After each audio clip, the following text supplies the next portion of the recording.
Okay, so I'm going to continue talking about quantum colorings. Now we have a definition of quantum coloring in terms of a quantum homomorphism, but I wanted to reformulate that, and so that's what we're working at first.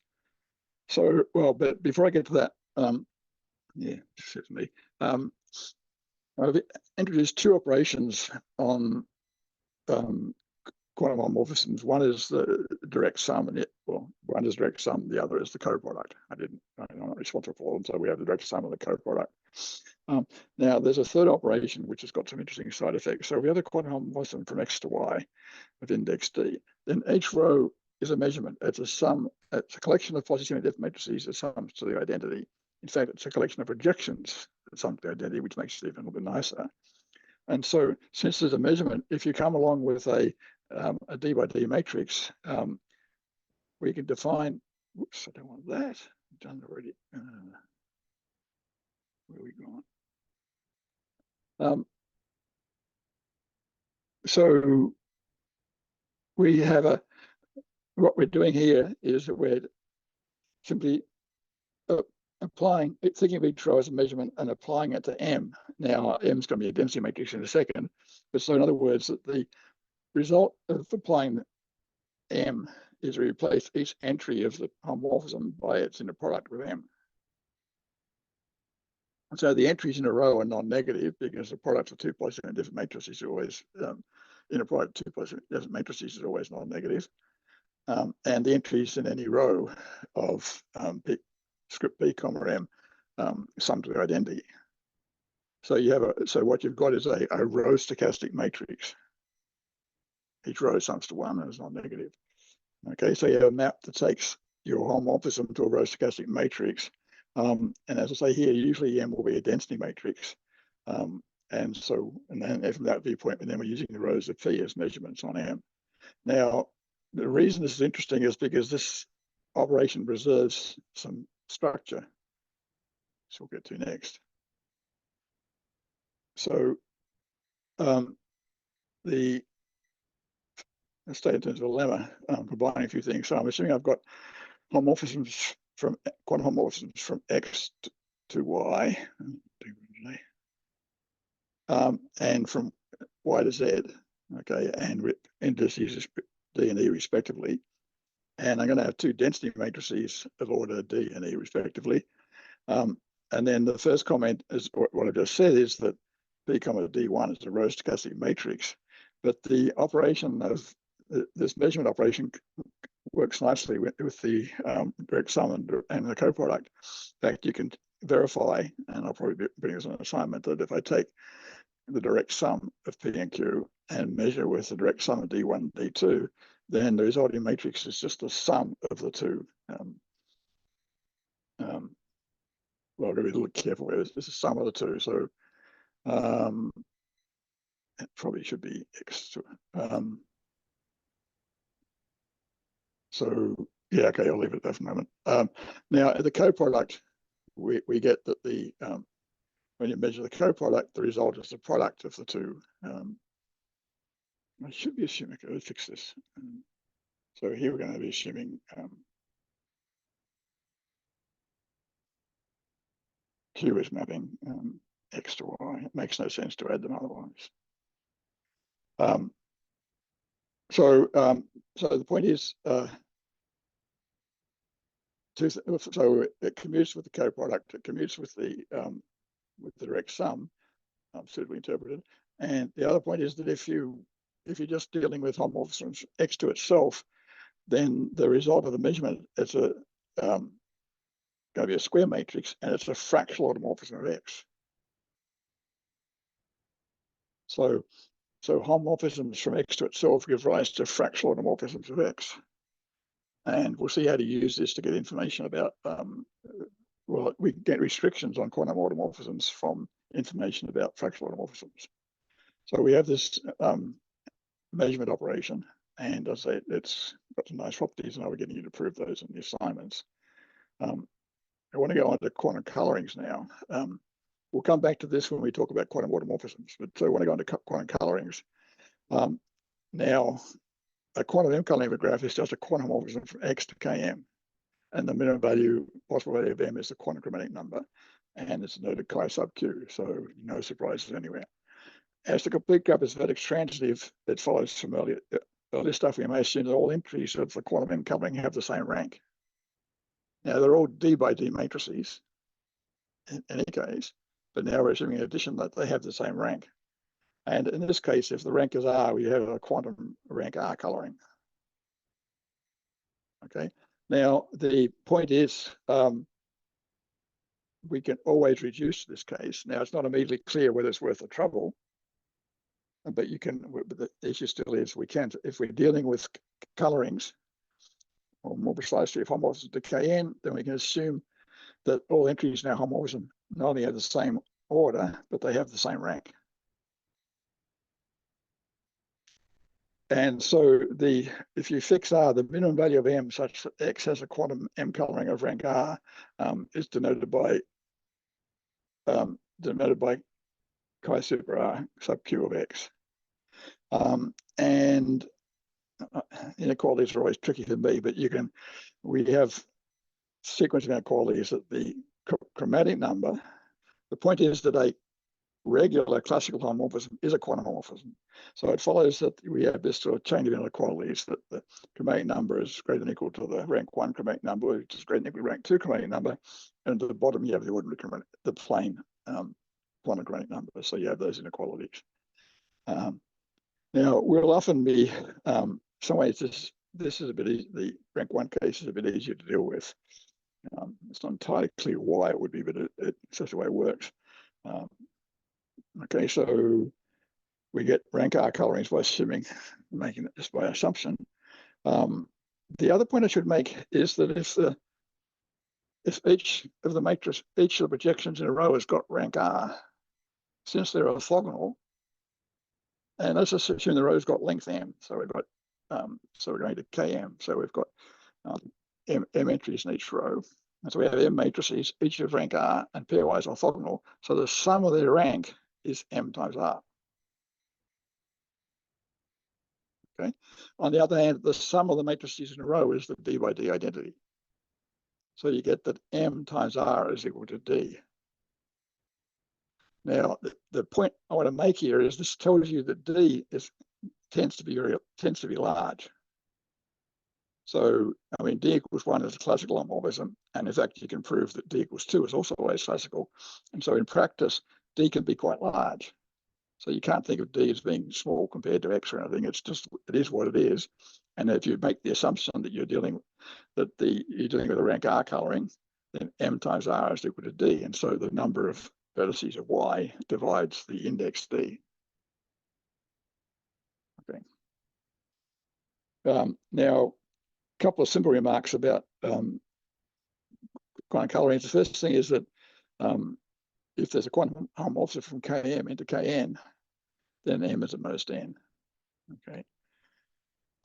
And actually, this is some way not too far off the argument I just gave you. So we assume that M is less than or equal to M, and then in that case, we have a classical homomorphism from Km into Kn, and so we get a quantum homomorphism.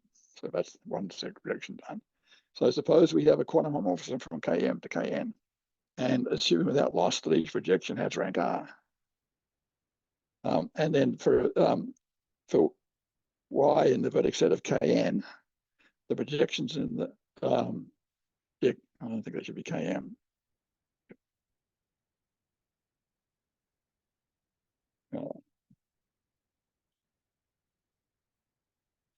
For Y and Km, the projections in the Y row are pairwise orthogonal. And so the, well, first thing is summing the entries along the row gives you the DYD identity. And the sum of all the entries, all the PIJs is then going to be M. Oh, I think that should be,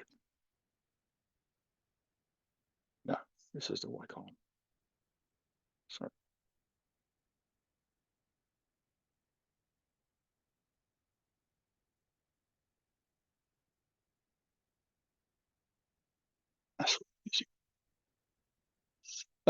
So we know that the projections in a row are pairwise orthogonal, but now we're looking at a homomorphism into Kn. And the condition on homomorphism says if you map two adjacent vertices to a non-adjacent vertices, the corresponding projections have to product zero. So in particular, if you have two vertices, so if two vertices of the left-hand side go to the same vertex and they're adjacent, then their product of the cross projections in that, those two projections in that column must be zero. So when you're dealing with homomorphisms into Kn, if you look at the two rows corresponding to adjacent vertices, then the projection in the top row is orthogonal projection in the bottom row. Okay, so that means, and so in particular, if we have a homomorphism from Km into Kn, that means that the projections in each column are pairwise orthogonal.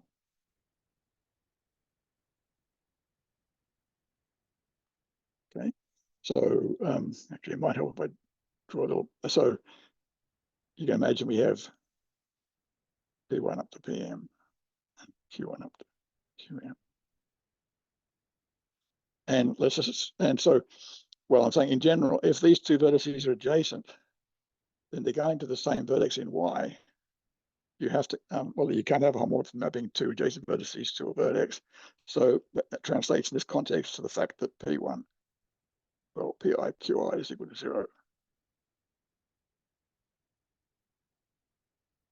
Now, if they're not adjacent, I have nothing to say, but at this point, but the point is if they're adjacent, they go to zero. So this is a property of homomorphisms in general. Now, the point is if we're dealing with Kn, if we're doing complete graphs, then every pair of vertices here is adjacent.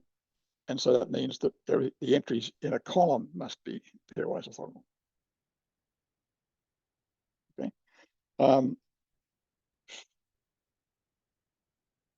And so basically by summing in two ways, if we sum the, we get a, well, I've just done it here. If you sum the entries in each column, you get, let me get this right. So this is some of the entries in a row is equal to d by d identity. And so the sum of the Orbi entries is going to be m times the identity. Okay. And I stopped there. It seemed obvious at the time.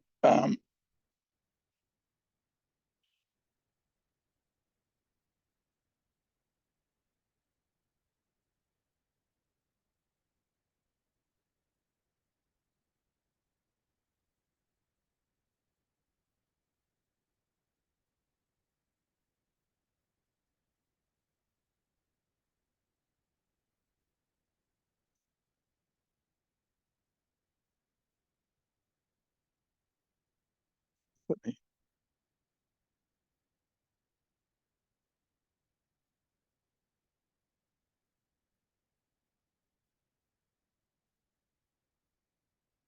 On the other, okay. So on the other hand, oops.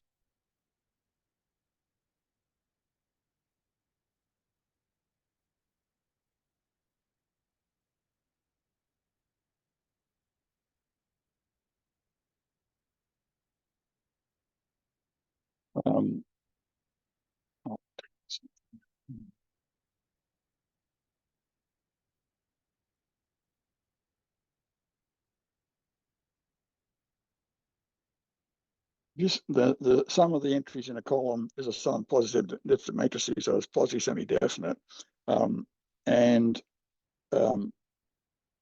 their projections. So that sum must be less than or equal in the positive semi-definite ordering to the identity, d by d identity. When you got a sum of projections pairwise orthogonal, the worst that can happen is they sum to the identity. Okay, and so this implies, that m is less than n. So all that.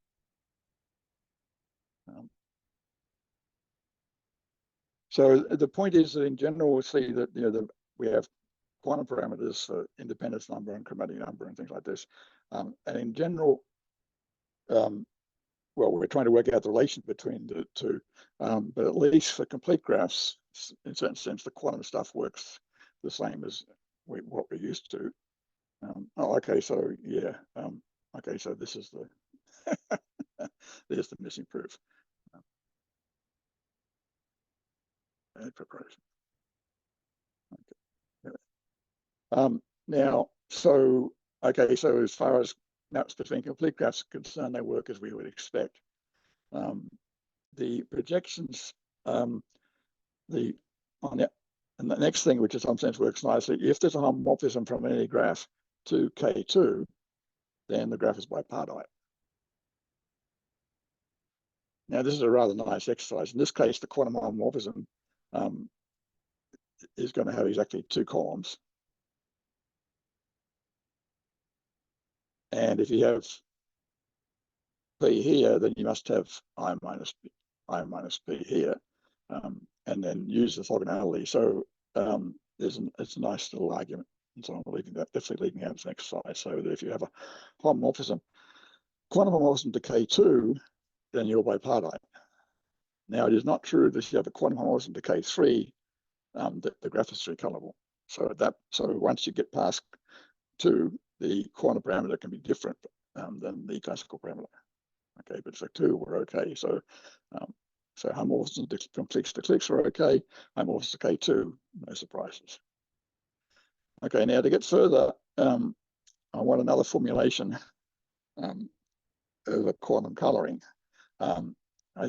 It only occurred to me recently, I probably were working out a description of the measurement graph for the complete graph, but I haven't had a chance to think that through properly. So, okay, so I'm going to be introducing what I call unitary derangements. Now, there's a classical theory of derangements and the standard exercise in it. So a derangement is a permutation in the symmetric group Suman with no fixed point. Okay, and if you do a course in inclusion and exclusion of any depth, then you'll probably come across a proof that the number of derangements in the symmetric group is 1 over E, the 2.71 blah, blah, blah, 1 over E times n factorial, or more precisely, the floor of 1 over E times n factorial. So that's the number of derangements. So it's in some sense, a standard combinatorial problem in inclusion and exclusion. So, okay, so that's a context where it occurs. But for the moment, okay, a derangement is just a permutation with no fixed points. Now, the identity permutation is most certainly not a derangement. And you can also check, if you care, that the inverse of a derangement is a derangement. It's worth thinking about that, but it's not hard. So the set of derangements doesn't contain the identity, and it's closed to an inversion. So I construct a Cuddy graph on the symmetric group with the derangements as the connection set. So 2 permutations, pi and sigma, will be adjacent if sigma pi inverse is a derangement. So in other words, there's no index I such that that sigma and the pi and sigma both map pi to the same point J. So if you write your permutation as a row of length n, you don't have the same entry appearing twice in any column. Okay, so that's a derangement. Now, this is not, what we're doing here is not strictly necessary. Well, I think it's useful anyway.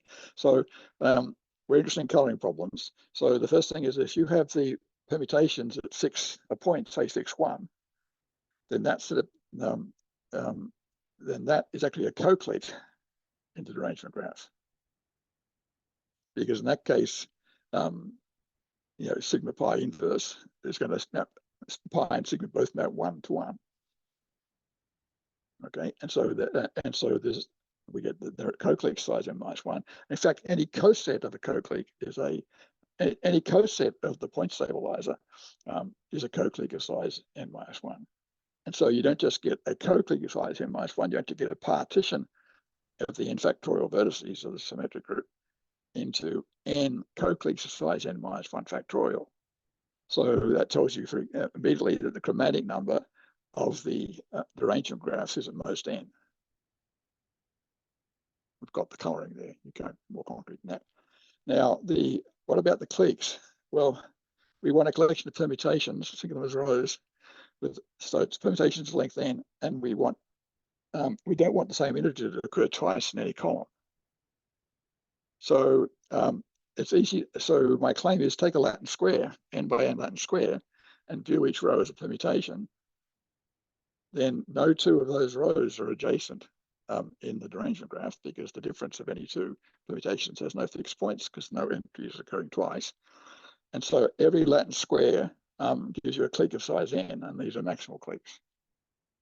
So you get that the clique size of the derangement graph is n, and the chromatic number is at most n, and so we know that the chromatic number is n. Now, I should add that may seem a little strange at first when you're dealing with these coloring problems and you get to the case where the bound is tight and you get these interesting and complex combinatorial structures turning up as the tight case. So you find Hadamard matrices and things like this. So it's not at all unusual, or projective affine planes, things like this. So it's not unusual that when you come up with coloring some richer structure than just a some random graph, that the cliques may turn out to be something interesting. Okay, but that's the classical case in a certain sense. So, but it's a bit weird. I could define it, say a graph has got chromatic number n, if only if it admits a homomorphism into the derangement graph on endpoints.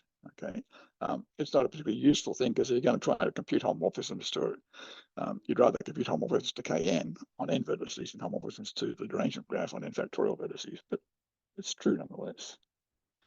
Okay, so, but what we really need is the unitary version of this.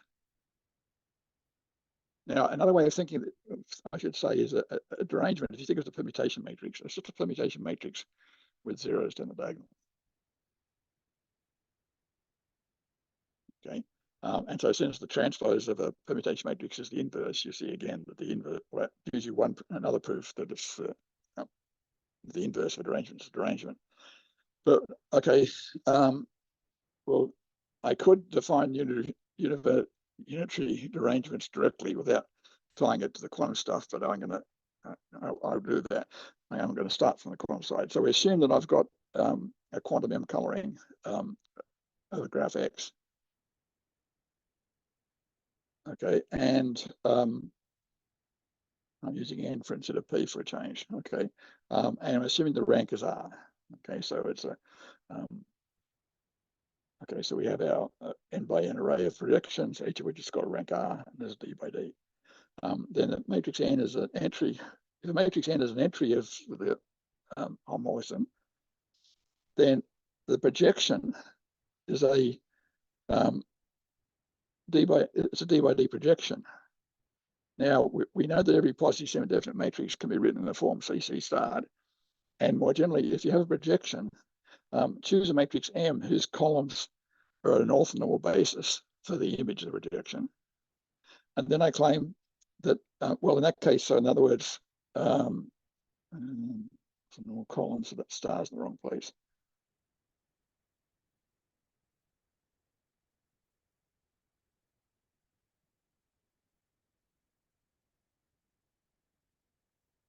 So the matrix has got orthonormal columns, so it'll be an n by R matrix. Actually, it's a d by R matrix, sorry. And okay, so it's this property. Now, if you choose an M that does that, and there's more than one, but that's not a problem, then this matrix, the M starred, is the projection. So every projection could be written as n starred, where n is an n by R matrix with pairwise orthonormal columns. Okay, so and so we can represent, instead of using a d by d matrix for the projection, we just need a d by R. Okay, and so I'm going to say that the this matrix of orthonormal columns corresponding to the ij entry of nj is uij. I'm going to give it a name. Okay, so now, in a sense, we've reduced the size of we've got a more compact data structure for our quantum homomorphism. Instead of writing in d by d projections, we're writing in d by R matrices, where the R columns form an orthonormal, pairwise orthonormal. Okay, so it's more compact. Now notice it's n by R, and we have m columns, and m times r is equal to d by the argument I gave you before. Okay, and that's going to play a role. So actually, I want to, this might help a little bit. So was I using m? That should be u probably. Those m's should be u. So let's fix.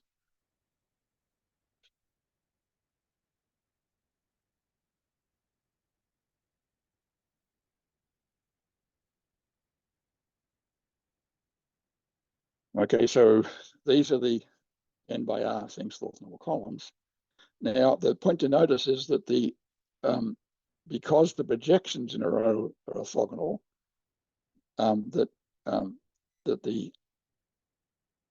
these matrices in a row are orthogonal. More precisely, u1i starred times u1j is 0.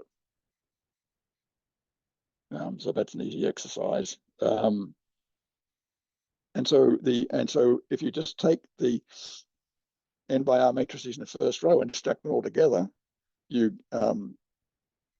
what you get, okay, I've got here, so if they're adjacent, then these guys are 0. And this is the proof that if the projections are, since the projections are orthogonal, the entries are orthogonal. Okay, and so let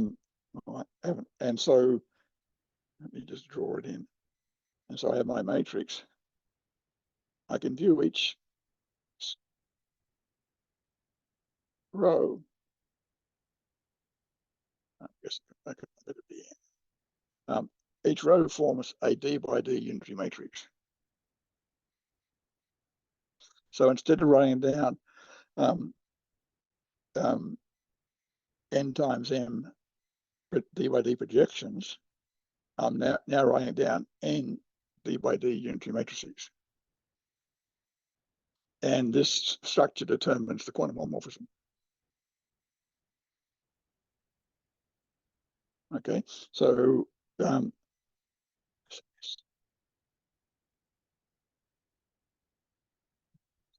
okay, so instead of using projections, n times m projections, I'm using n d by d unitary matrices, and from those unitary matrices, I can reconstruct the projections if I need to, and so I can get the coloring. So these guys determine the coloring.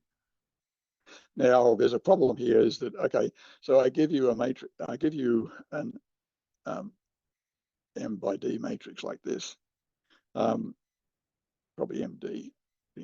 I give you a matrix like this, where each d by d block is unitary. When does it come from a coloring? So it's not going to be true that every little column of unitary matrices is going to come from a coloring.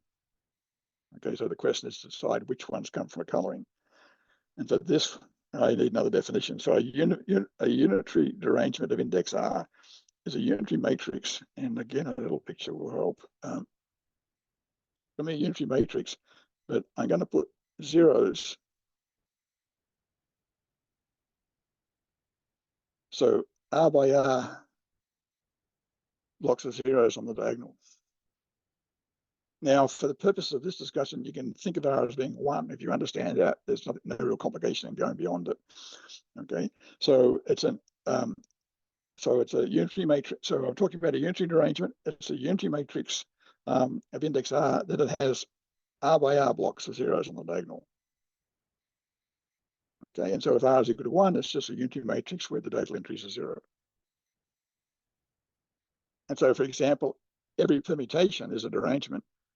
Every derangement is a permutation. The permutations sit inside the unitary group, and a permutation derangement is in fact a unitary derangement of index 1.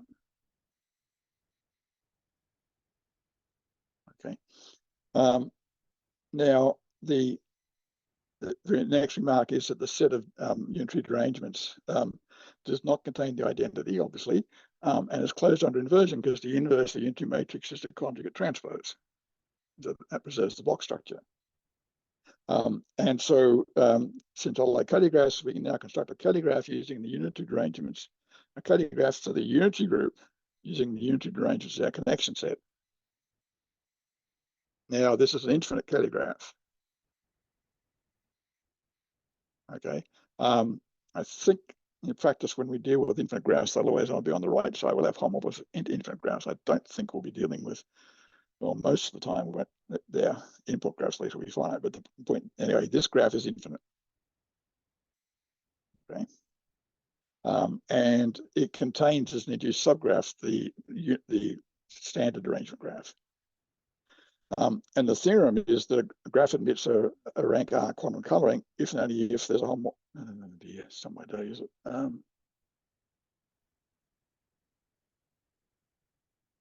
If and only if there's a ordinary homomorphism into the unity derangement graph of the right size.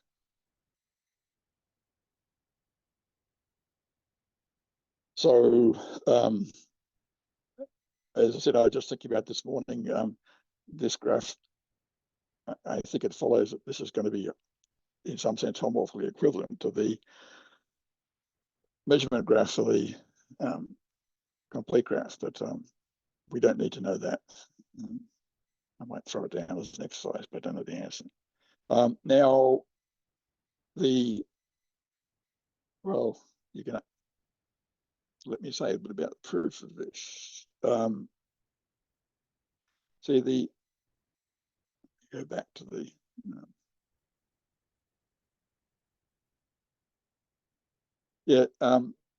the idea is when we compute, so each row here is actually giving me a unitary matrix.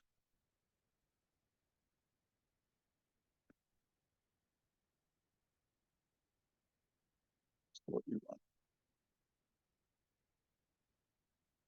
Now, when I multiply U1 star times U2 star, there's no need to be clever, times U2, on the diagonal, I'm going to get I'm going to have U11 and U21, but they're orthogonal. So the diagonal entries of this product are orthogonal, are going to be zeros, R by R zero matrices. The other point is that the product of two unitary matrices is unitary. So the whole matrix is unitary and it's got a diagonal block of zeros. So the coloring, the condition that this guy should be a coloring implies that that the difference UI star UJ has to be a unitary derangement of index R.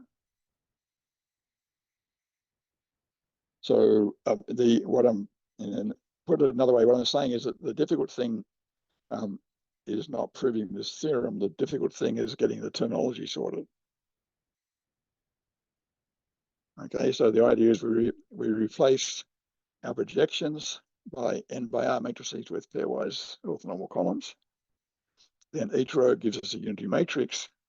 The coloring condition implies that the product, if U is one, U1, I is one row and UJ is the other, then UI star UJ is a unitary derangement. And so that gives me this. Okay. Now what we're going to do with this is, after a bit more work, is to actually get some bounds on some quantum chromatic numbers, because the point is, well, first question, maybe the quantum chromatic number is always equal to classical chromatic number. We have to decide that it's not. Okay, so we need to prove that. Okay, and so one of the things we're working towards is a proof that these things are indifferent in general. Now, it turns out to do this, it's enough to work with the rank 1 chromatic number. Okay, so we have a rank 1 coloring, so we can have a collection of unitary matrices indexed by the vertices of the input graph, and if U1 and UI and UJ are two of these matrices, then UI star UJ is a unitary derangement, a unitary matrix with zeros on the diagonal.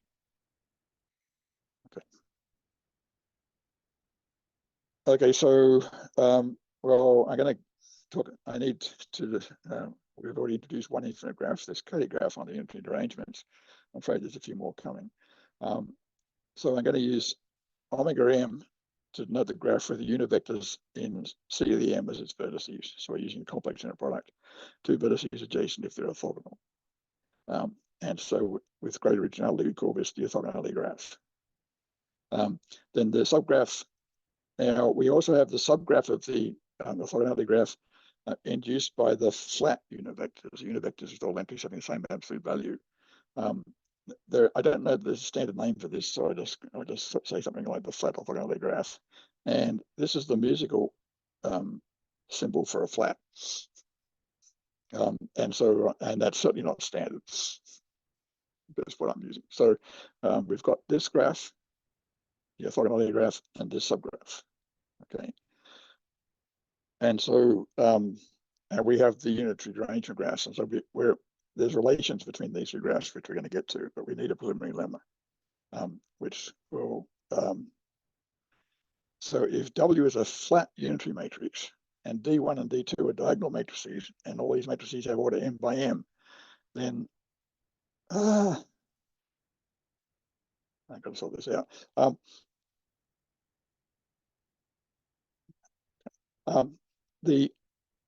This inner product is equal to the trace of D1 times the trace of D2. Now, I'm going to, again, this is a rather nice exercise. The way to prove this is to first prove it for the case where D is EI transpose, and D2 is EJ transpose. So there's the diagonal matrix, but it's the rank 1 diagonal matrix. So prove it for that case. That's not too hard. And then just use linearity to get it for all D. If you try and prove it by expanding things without doing the simplification first. So we have this identity, which is quite unexpected, but and of course we're going to use it shortly. And as I said, the proof is to prove it first for the case where DI has got exactly one non-zero entry equal to 1, and DJ's got exactly one, or D2's got exactly one non-entry equal to 1. Prove it in that case. So then in that case, you just want to prove that this is equal to 1. And then you have to apply linearity to get it for general case, but that's not a problem. And there's no possible way I can motivate this. It arises, in a sense, from work on type 2 matrices, some of which we may be talking about later on. But for now, I don't matter. I just want I'm dealing with flat unitary matrices. Now, one way to get a flat unitary matrix is to find an example of a graph where you get uniform mixing sometime. But we'll save that. I'll be into that. So now for some homomorphisms. I think I've got these in the right order. Homomorphisms is worse than inequalities. So the theorem is we have an embedding of Km in the flat orthogonality graph. Have homomorphism Km to flat orthogonality graph. We have a homomorphism from flat orthogonality graph to the unitary derangement graph, index 1, and a homomorphism from that into that. Now, the point then is that we can then use this to get inequalities on parameters, which I'll have to introduce before we get to that, but we'll save this for the moment. So we have these embeddings. Okay. Now so what we're trying to do is to get a homomorphism from, and these are all classical homomorphisms. Okay. So we want to get a homomorphism from Km into the flat orthogonality graph. Well, the observation is that the columns of a flat unitary matrix of order m by m are exactly a clique in this graph. Well, they're a clique in that graph too, but that's because this is a subgraph that. So they're a clique. So how do I get flat unitary matrices? Well, the shortest thing I can say is that the character table of any abelian group is a flat unitary matrix. And the easiest abelian group to work with is the cyclic group. And so you pick a primitive nth root of unity and take the Van der Waals matrix with ij entry equal to theta the I minus 1 times j minus 1. That gives you an n by n matrix. The ij entry is equal to theta the I minus 1 times j minus 1, and that is flat and unitary. We'll have to scale it to make it unitary, but we're not worried about scalings. So, this is equivalent to the existence of these flat unitary matrices. The second one takes a bit more work, and that's the Ranganelli dilemma. So if we take conventions, we take a vector z, length m, complex vector, and then convert it to a diagonal matrix. Nothing original about this. So that's a comma there, nothing more. No, it's not. Tidy up. That's it.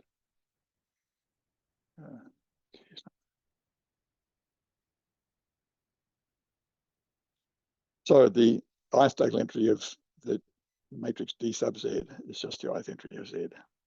So we let W be a flat unitary matrix. Now, if Z is flat, now then DZ is a diagonal matrix with all entries, and I can scale it so all entries have norm 1. So it's actually a flat diagonal matrix is a unitary matrix after a scaling. So I scale it so all entries have norm 1, and I've got a unitary matrix. Okay, so the map that takes the vector Z, flat vector Z, to dz times W, well, that's a product of two unitary matrices, so it's unitary. And it's still flat because dz, its entries are all got norm 1. So if W is flat, this is flat. And so this takes vertices, each vertex in omega flat, to a unitary matrix. Now that doesn't prove it's homomorphism yet. Okay, you know, both these sets are infinite, so there's a bijection from one set to the other. And both are uncountable. So I need to prove it there's a homomorphism. Okay. Now, so what I've got to show then is that if I have two vectors y and z and they're orthogonal, then the corresponding matrices dyw and dzw are orthogonal or adjacent in the unitary. Not a the corresponding things give me unitary derangement. You'll see it as I go. So in a sense, so the idea is to start with this matrix. Okay, so I'm pulling it out of the hat, but we've got our two matrices, dyw and dzw, and we are going to prove, well, okay, and so we're going to look at the II diagonal entry, the ith diagonal entry of Q. Now, we can write it in this nasty form, this trace of this times this. And so what we now do is we're going to apply the lemma with this guy is D1 and this guy is D2. Okay. And so once you get to this point, it's more or less automatic. So we get then the trace of the thing, thing that we're after is equal to this. Okay. And so as I said, this is going to be our, and so we get this. Now the trace of D1 is, so the point is that this is diagonal with ith diagonal entry equal to 1. Okay, I'm calling it D1. Now its trace is 1.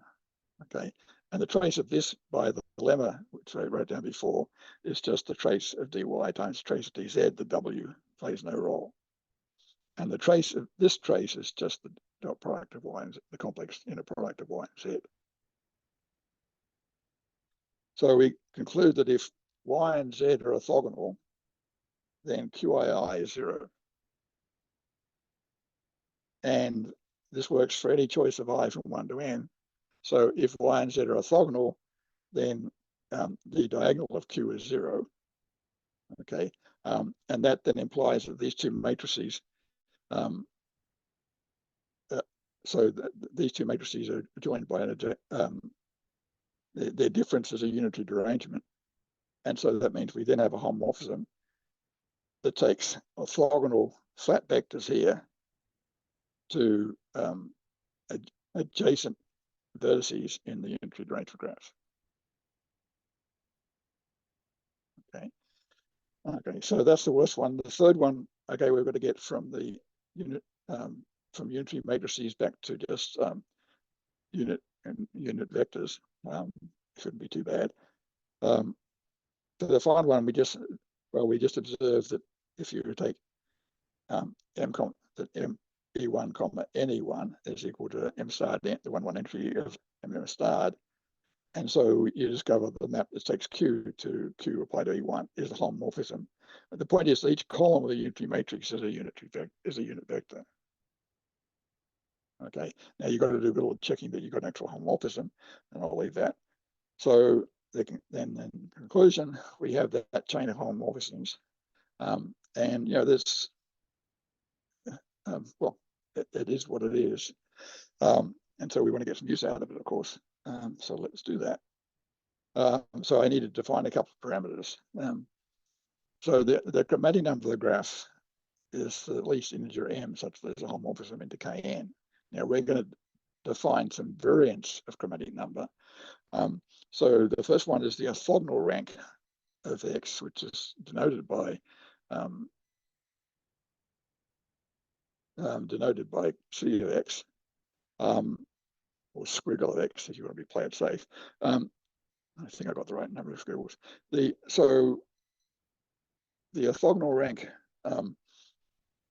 is denoted by this, okay, C of X.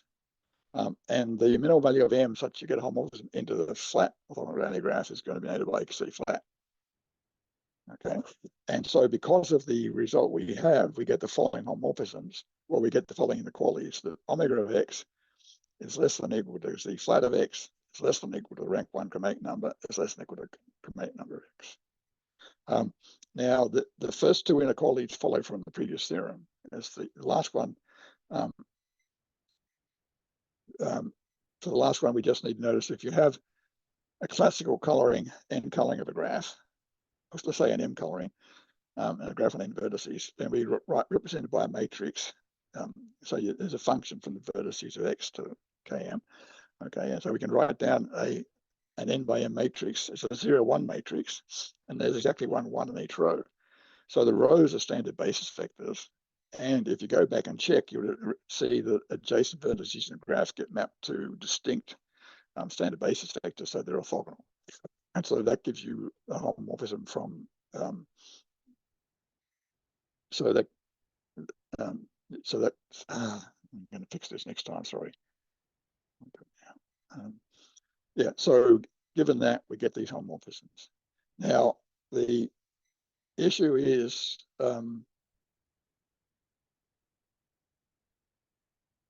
okay, so, okay,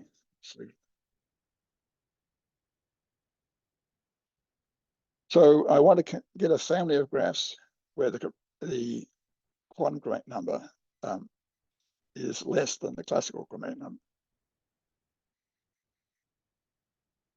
Okay, well, strict is less. We know that it's less than or equal because every classical homomorphism is a quantum homomorphism, but the quantum chromatic number could be less. Okay, and the goal is to produce an examples to show that it is less. Okay, so I'm going to introduce the examples and then bring things to a close. So I'm going to find a new graph, 5n. Its vertices are the plus or minus 1 vectors of length n, and they're adjacent if they're orthogonal. So it's a subgraph of the orthogonality graph. Okay, it's actually a subgraph of the, once you scale it, it'll be a subgraph of the flat orthogonality graph. And I want to prove that in general, the quantum chromatic number of this guy is less than its classical chromatic number. Okay. Now, that proof is going to depend on a non-trivial result due to Franklin and Rödel, which I'll state, but I haven't even gone through the proof myself. But let's not worry about that too much. Now, the first thing to notice is a couple of easy things. If n is odd, this graph is empty. If you have 2 plus minus 1 vectors of length 3, their dot product cannot be 0. Because if you can always assume that the first vector is your 1's vector, and then the second vector has to have an equal number of 1's and minus 1's. So if n is odd, the graph is empty. If n is congruent to 2 mod 4, then the graph is bipartite, and I'll probably leave that as a leg size. Now, so the only case, I mean, for bipartite graphs, the chromatic number and quantum chromatic number are equal, so we don't worry about those. So we're really only concerned about a case where 4 divides n. Now, so 4 divides n. Now, a Hadamard matrix is an n by n matrix with entries plus or minus 1, called H, such that H transpose H is equal to n times the identity. Okay, and so the claim is then that each n by n Hadamard matrix gives you a clique of size n in omega n. Now, the Hadamard matrix is if Hadamard matrix exists, and then either n equals 2, which you don't care about, or n must be divisible by 4. The problem is that and certainly we can construct Hadamard matrices for infinitely many different orders. The problem is that there are still comparatively small integers n divisible by 4 where we don't know whether it's Hadamard matrix or not. So it's suspected that if n is divisible by 4, there is a Hadamard matrix. And in some sense, it's one of the oldest and most important questions in algebraic combinatorics. Okay, is it true that if 4 divides n, there is a Hadamard matrix? Now, as it turns out, that question we don't need to deal with that question, because we'll reduce to the case where n's a power of 2, and in those cases we can always construct Hadamard matrices. I don't think I've got. Now, the next observation is that the rank 1 chromatic number is less than the flat orthogonal rank. Okay, and the orthogonal rank is clearly n. It's sitting in the orthogonal in orthogonal graph. So we have this. So the problem is to show that the actual chromatic number must be greater than n. Now that is a combinatorial problem that was solved by Franklin and Rödel, and they had no interest in physics at that point. Okay, so the point is, just with a simple construction, we have our candidate. Okay, and I'll stop at this point.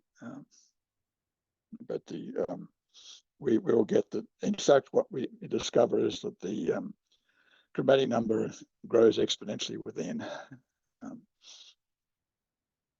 The quantum chromatic number is just n. And so you have infinitely many graphs where the quantum chromatic number is less than the classical chromatic number, and in fact, significantly less. So it's not that the quantum chromatic number is twice the chromatic number or anything like that. Okay, there can be a huge gap. I'll stop there.